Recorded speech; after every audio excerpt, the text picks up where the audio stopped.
let's just say that there's a bully, okay? And he's the biggest guy in the school. And he has a gang, okay? These are his friends. And there's like maybe 4 of them.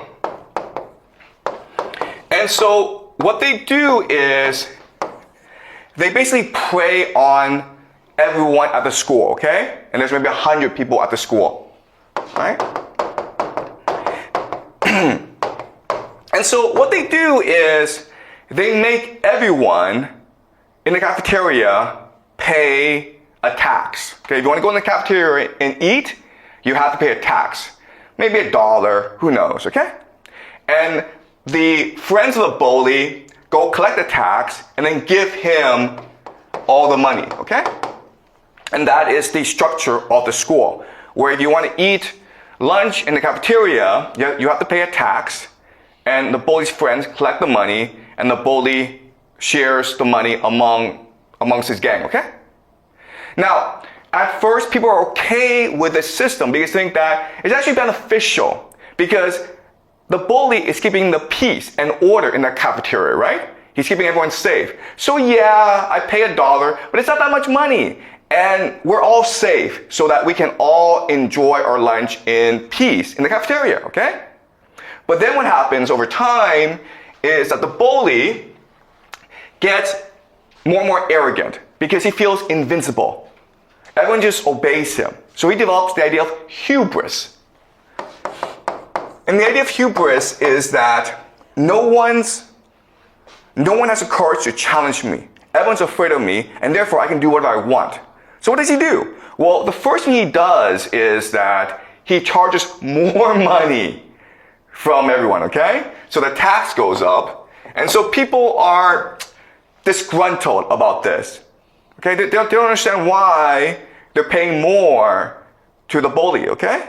But not only that, but what he will also do is pay less money to his friends so that he can have more money because he wants to buy a car or he wants to go to Paris for the summer, okay? Does that make sense?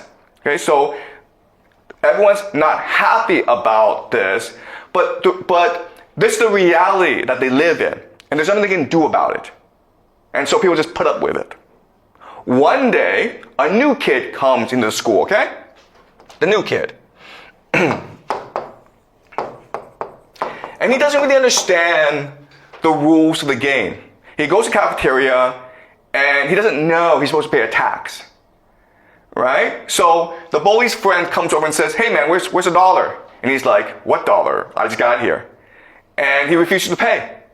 And so what they decide to do is teach him a lesson by ostracizing him, by making him sit alone by himself in the cafeteria. Okay, you have no friends because you don't know the rules and you refuse to play along. And the new kid is like, I don't care. I'm happy not having any friends. Okay? And so then the bully and his friends start to discuss, how can we get this new kid to play along? And so they decide what they're going to do is they're going to curse him. They're going to bully him, okay? So the new kid goes to lunch and he's eating his lunch, and the friends come down and start to curse him, says, you're a wimp. Do you want to fight us? And what the new kid does is he just ignores these guys. And these guys are like, what's going on, man? Why is he afraid of us? And slowly what happens is that the other people, the other kids, recognize that, wow, maybe it is possible to rebel against the bully. Maybe it is possible not to pay these stupid taxes. And so they start talking to him secretly, okay? They give him presents, they start to smile at him, they say hi to him, okay? But the new kid just ignores everything, right? And then the friends are like, you know what? We don't actually benefit this much from this relationship anyway. Maybe if we appoint this new kid as the new bully, the new boss, he'll treat us better. And then you have other friends who are like, you know what? This bully, he's fat, he's ugly. Maybe I should be the boss, okay? So just because a new kid comes in, doesn't know the rules, and he's willing to challenge the reality, challenge the assumptions, the values of this cafeteria, now there's dissent. Now there's rebellion going on. Okay? And different people are talking to him and trying to form alliances with him. But what he does, and it's really, really interesting, is that he just ignores everyone and keeps focused. Okay? And then one day, the bully's friend comes over and says, you know what? You're a whip. And the new kid finally says, I'm not afraid of you. Okay? And then this friend goes back and tells his boss, hey, this new kid said, he's not afraid of you, man. What are you going to do about it?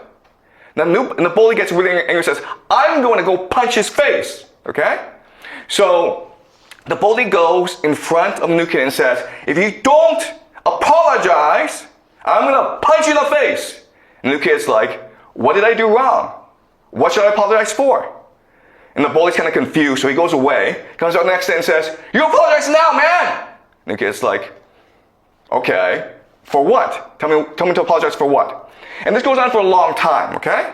And then eventually, the bully gets so pissed off that he punches the new kid in the face, okay? So he started it. The new kid, he's hurt, but he decides to punch the bully back in the face, okay? And the bully's stronger, so he beats the bully up. So he beats up the new kid. But what's happened now is that everyone in the school has seen that the bully is not that strong.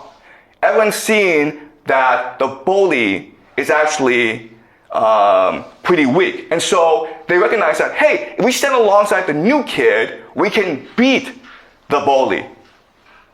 All right? And eventually what happens is the bully is defeated. Does that make sense to you guys?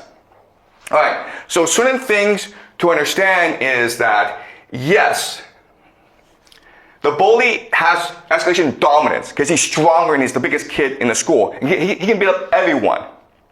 But what wins the fight is control. What wins the fight is calibration, strategic flexibility. The fact that the new kid has many different options, and he's picking the option that is most strategically advantaged to him. Okay? Now, and what you will notice from this example is the bully doesn't have that many options, actually, because he needs to maintain the idea of face or credibility, right?